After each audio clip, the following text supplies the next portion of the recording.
चलते हैं बिहार के मोतिहारी, जहां पर मुख्यमंत्री योगी आदित्यनाथ लाइव आ रहे, क्या कुछ कह रहे वो सुनिए।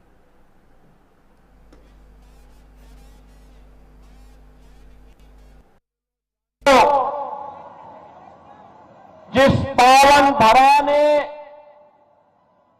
मोहनचंद करमचंद गांधी को महात्मा गांधी की उपाधि से अलंकृत करके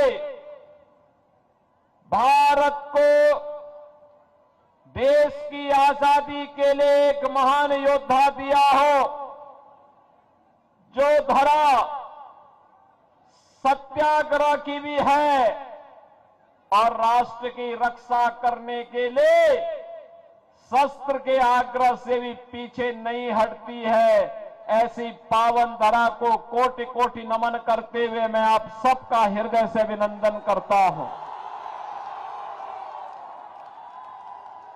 बहन और भाइयों, बिहार विधानसभा का चुनाव चल रहा है। पहले चरण के चुनाव 6 नवंबर को संपन्न हो गए हैं और पहले चरण के चुनाव में बिहार की जनता ने साबित कर दिया है। जो रुझान दिखाई दे रहे हैं, रुझान बताते हैं कि बिहार के अंदर अब लालटेन की धुंधली रोशनी में अपराध कोई नहीं कर पाएगा, बल्कि मोदी जी के नेतृत्व में, मार्गदर्शन में, नीतीश बाबू के नेतृत्व में एनडीए सरकार की एलईडी लाइट में जगमगाता हुआ बिहार तय कर चुका है कि 14 नवंबर को जब परिणाम आएंगे तो फिर एक बार एनडीए सरकार, फिर एक बार एनडीए सरकार की शंखनाद अभी से सुनाई दे रही है। बहन और भाइयों,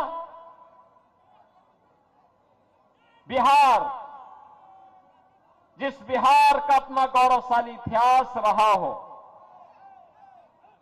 जिस बिहार ने नालंदा विश्वविद्यालय दिया हो, जो बिहार आर्यभट्ट और आचार्य चाणक्य जैसा महान आचार्य दिया हो, जिस बिहार ने महात्मा बुद्ध को ज्ञान प्रदान किया हो और जिस बिहार ने 24वें तीर्थंकर भगवान महावीर को जन्म दिया हो, आखिर वह बिहार किसके कारण साक्षरता में देश के अंदर सबसे पीछे हो गया? बहन और भाइयों, इस पाप का दोषी कोई और नहीं, इस पाप का दोषी कांग्रेस और आरजेडी बराबर के दोषी हैं। जिन लोगों ने अपने स्वार्थ के लिए बिहार का उपयोग तो किया, लेकिन बिहार के विकास के लिए बिहार की मेधा और बिहार की प्रतिभा और यहां की ऊर्जा का उपयोग बिहार के विकास में नहीं होने दिया। बिहार का नौजवान मेहनत करता था, उसकी मेधा और उसकी प्रतिभा का लोहा देश और दुनिया मानती है, लेकिन जब बिहार के विकास की बात आती तो कांग्रेस और आरजेडी के लोगों की दलाली इस नौजवान की मेधा को कुंद कर देती थी। हताश और निराश बिहार का प्रतिभा, यहां का नौजवान प्लान करने के लिए मजबूर हो गया था। पिछले 20 वर्ष में एनडीए की सरकार में नीतीश बाबू के नेतृत्व में बिहार में सुशासन की आधारशिला सुदृढ़ हुई है और बहनों और भाइयों, इसी सुशासन की सुदृढ़ नींव में एक समृद्ध और विकसित बिहार के निर्माण के लिए एनडीए सरकार फिर से बिहार के अंदर आवश्यक है और इसी के लिए आज मैं आपसे आह्वान करने के लिए आया हूं। बहन और भाइयों, याद करिए, आज बिहार में वो सब कुछ है जो बिहार की समृद्ध और विकसित बिहार बनाने में सहायक हो सकती है। रोड की कनेक्टिविटी है, रेलवे की कनेक्टिविटी है, एयर कनेक्टिविटी है, इनलैंड वाटरवे की कनेक्टिविटी है, मेट्रो की सुविधा है। और बहनों और भाइयों, आज बिहार के अंदर वह सब कुछ है। आप याद करिए, एनआईटी है, आईआईटी है, आईआईएम है, एम्स है, इंजीनियरिंग कॉलेजेस की श्रृंखला है और बिहार के अंदर अब मेडिकल कॉलेजेस की भी एक लंबी श्रृंखला खड़ी हो गई है। बहनों और भाइयों, अब बिहार में अच्छे शिक्षण संस्थान हैं, खुल रहे हैं, निवेश आ रहा है और निवेश की पहली शर्त है सुरक्षा। अगर अपराधी जीतेगा तो निवेश भागेगा, अगर अपराधी जीतेगा सुरक्षा दांव पे लगेगी, नौजवान प्लान करेगा। और ऐसे ही अपराधियों के लिए हम लोगों ने यूपी में ये बुलडोजर खड़ा करके रखा हुआ है। बहनों और भाइयों, ये जो बुलडोजर यूपी के माफिया की छाती को रौंदते हुए चलता है ना, धड़धड़ा के, उसकी हड्डी और पसली एक हो जाती है और तभी तो यूपी का माफिया और अपराधी हुआ है पस्त और नौजवान को रोजगार मिला है तो वह हुआ है मस्त। बहनों और भाइयों, मोदी जी का नेतृत्व है तो विरासत भी है और विकास भी है। आप याद करिए, ये कांग्रेस के लोग क्या कहते थे कि राम तो हुए ही नहीं। आरजेडी के लोग खानदानी माफिया को बचाने के लिए और खानदानी माफिया को जिताने के लिए उसके दबाव में राम मंदिर की रथ यात्रा रोक देते हैं। इनका पार्टनर समाजवादी पार्टी उत्तर प्रदेश के अंदर राम भक्तों पर गोली चलाने का दुस्साहस करती है, लेकिन तब भी राम भक्त कहते थे राम लला हम आएंगे मंदिर, लाठी गोली खाएंगे मंदिर वहीं। और देखिए, मोदी जी के नेतृत्व में उत्तर प्रदेश में डबल इंजन की सरकार बनी। क्या एक कांग्रेस, आरजेडी या समाजवादी पार्टी भगवान राम के मंदिर के निर्माण को रोक पाई है क्या? आज अयोध्या में भगवान राम का मंदिर बन गया है ना, कोई संदेह है क्या? और देखो, अयोध्या में भगवान राम का मंदिर बना तो महर्षि वाल्मीकि जी के नाम पे इंटरनेशनल एयरपोर्ट भी अयोध्या में अब बन गया है। वहां पे जो भी यात्री जाता है, यात्री विश्रामालय में रुकता है तो यात्री विश्रामालय निषाद राज के नाम पर है। वहां पर जो भी प्रसाद मिलता है वह प्रसाद माता सबरी रसोई में बनता है। और बहनों और भाइयों, अब तो अयोध्या में हमारी संस्कृति तो कृतज्ञता ज्ञापित करने की है। याद करिए, जब मां जानकी को रावण भगा लेके उठा के अपहरण करके ले जा रहा था, तब सबसे पहला प्रतिकार करने के लिए आया था गिद्धराज जटायु। रावण से लड़ते लड़ते वीर गति को प्राप्त हुआ और अयोध्या में राम मंदिर परिसर में गिद्धराज जटायु की भी भव्य प्रतिमा की स्थापना हो गई है।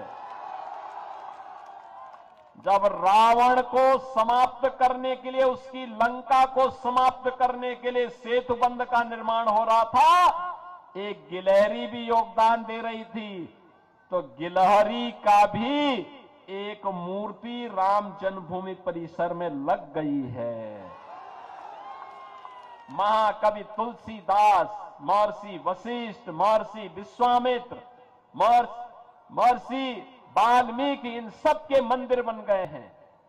बहन और भाइयों, ये है भारत की परंपरा, कृतज्ञता ज्ञापित करने की परंपरा। और अयोध्या में राम मंदिर बनेगा तो सीतामढ़ी में मां जानकी का मंदिर भी ये एनडीए की सरकार बना रही है ना। और यही नहीं, राधा मोहन बाबू यूपी के प्रभारी थे, तो इन्होंने कहा कि जब मंदिर बनेगा अयोध्या में तो अयोध्या से सीतामढ़ी को जोड़ने के लिए राम जानकी का मार्ग भी बनना चाहिए। 6155 करोड़ स्वीकृत, काम भी प्रारंभ हो गया है। और अब तो गोरखपुर से सिलीगुड़ी को जोड़ने के लिए जो एक नया एक्सप्रेसवे बन रहा है वह इसी मोतिहारी होते हुए जा रहा है। और यह एक इकोनॉमिक कॉरिडोर होगा, इकोनॉमिक कॉरिडोर।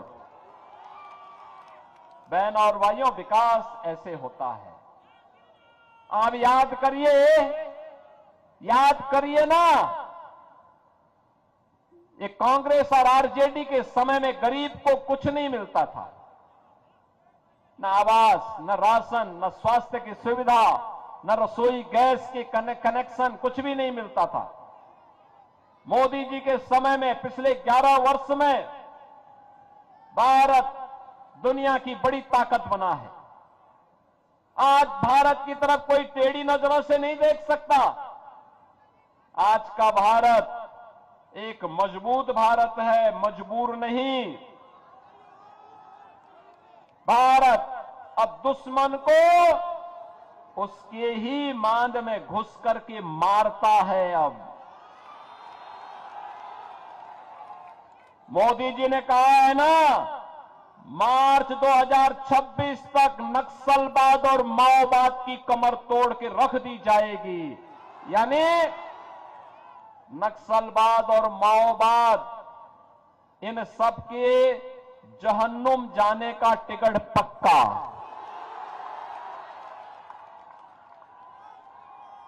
यमराज के घर की इनकी टिकट अब पक्की हो गई है कि इनको अब जाना ही है। जो भी भारत का विरोध करेगा, भारत की सुरक्षा में सेंध लगाएगा, तो मान के चलो कि यमराज ने उसके लिए बुलावा भेज दिया है।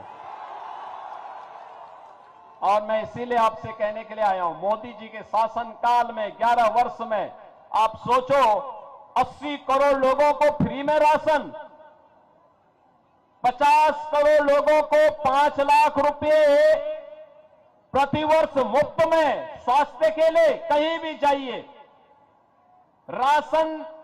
आप मोतिहारी का कोई व्यक्ति मोतिहारी में कार्ड बनाया है, अगर उसकी मर्जी आई गोरखपुर में, उसकी मर्जी आई चेन्नई में, उसकी मर्जी आई जम्मू कश्मीर में, वो अपना राशन ले सकता है, कोई उसको मना नहीं कर सकता। 1 नेशन 1 राशन कार्ड। ऐसे स्वास्थ्य बीमा के लिए भी आपकी मर्जी कहीं के भी है, लेकिन आपको पूरी सुरक्षा मिलेगी, कहीं कोई बाधा नहीं, कोई बाधा नहीं। सुरक्षा की पूरी गारंटी कोई दे रहा है।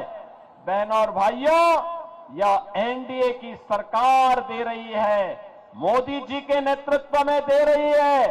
और यही कहने के लिए आज मैं आया आपसे, 46 करोड़ लोगों के, आज आपने देखा होगा बैंक में खाते खुल गए। कांग्रेस आरजेडी के दलाली के सारे धंधे चौपट हो गए। अब ये दलाली नहीं कर सकते, क्योंकि गरीब का पैसा सीधे उसके खाते में पहुंचेगा। 12 करोड़ गरीबों को शौचालय दे दिया गया।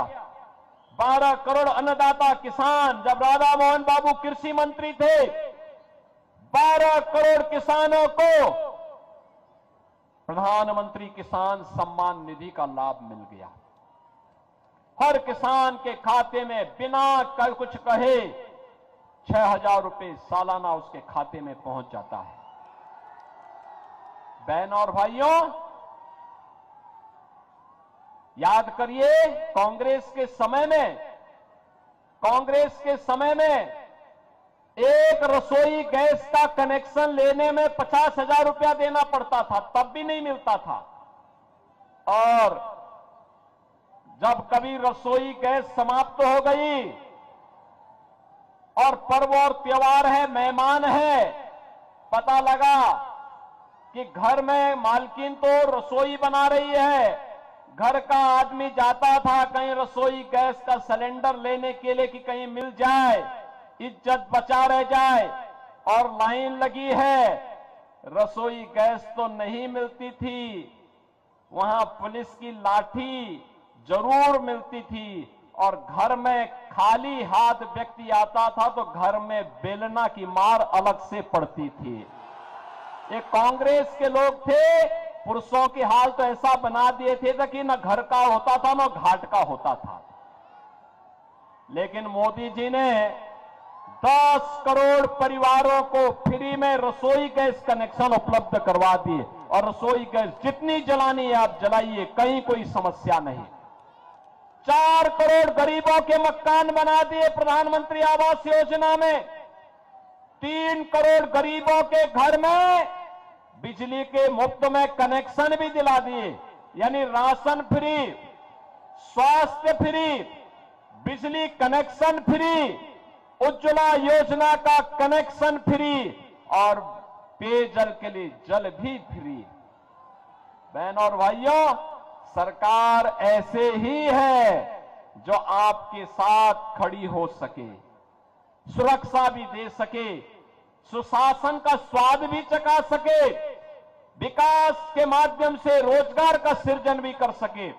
मैं नौजवानों से कहना चाहूंगा, जिन्होंने आरजेडी की अराजकता नहीं देखी है, वे अपने मां बाप से पूछें अराजकता क्या होती है, ये जातीय नरसंहार कैसे बिहार के अंदर आरजेडी के 15 वर्ष के कुशासन में हुई थी, हर व्यक्ति जानता है। अपहरण कैसे होता था, 60,000 से अधिक अपहरण। बहनों और भाइयों, व्यापारी सुरक्षित नहीं, उद्यमी सुरक्षित नहीं था, इंजीनियर सुरक्षित नहीं था, चिकित्सक सुरक्षित नहीं था, बच्चे सुरक्षित नहीं थी, बेटी सुरक्षित नहीं थी। केवल आरजेडी का एक परिवार सुरक्षित था, बाकी पूरा बिहार असुरक्षित था। और इसीलिए मैं आप सबसे कहने के लिए आया हूं कि बहनों और भाइयों, हमें किसी ऐसे व्यक्ति को नहीं चुनना है, ऐसे अपराधी को नहीं चुनना है जो फिर से जंगल राज लेके आ जाए। हमें किसी ऐसे माफिया को, किसी ऐसे अपराधी को नहीं चुनना है जो फिर से जंगल राज लाने का समर्थक हो, कतई नहीं। और मैं तो देख रहा था यहां पर, जैसे मैं मंच पे आया, मैंने यहां पर महागठबंधन के प्रत्याशी के बारे में जब मैंने सुना, 28 मामले, और कोई ऐसी आईपीसी की धारा नहीं, बीएनएस की कोई धारा नहीं जिसमें उसके खिलाफ मामले न दर्ज हुए हों। क्या हत्या के प्रयास, क्या लूट, क्या छिनैती, क्या डकैती, क्या अपहरण, क्या बलवा, यानी कोई भी ऐसी धारा नहीं जिसमें उसने अपराध न किया हो। तो बहनों और भाइयों, इसकी जगह तो उत्तर प्रदेश में बहुत अच्छी हो सकती है।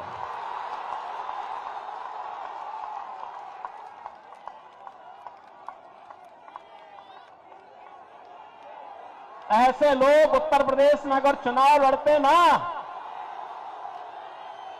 तो आज का उत्तर प्रदेश उसको बर्दाश्त नहीं करता, कतई नहीं बर्दाश्त करता। और मैं तो आपसे अपील करने के लिए आया हूं, ये अपराधी और माफिया किसी के नहीं हुए हैं, याद करना, किसी के सगे नहीं हैं, ये किसी के नहीं है, इनकी न कोई जाति है, इनकी न कोई पाति है। अपराध इनका पेशा है, और अपराध के माध्यम से नाजायज संपत्ति को कब्जा करना ये अपना जन्मसिद्ध अधिकार समझते हैं। ऐसे लोगों के खिलाफ तो जितनी सख्ती हो सकती है, सामाजिक बहिष्कार हो सकता है, करना चाहिए, जरूर करना चाहिए। और यही कहने के लिए आज मैं आपसे कहने के लिए आया हूं।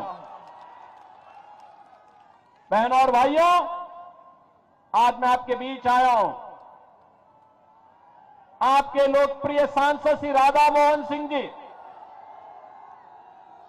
एक लंबे समय से आपको नेतृत्व दे रहे हैं। उन्होंने विकास कराया है, इस क्षेत्र को एक नई पहचान दी है। अपनी सरलता, सहजता, कर्मठता के कारण जाने जाते हैं और लगातार विकास के प्रति आग्रही रहे हैं।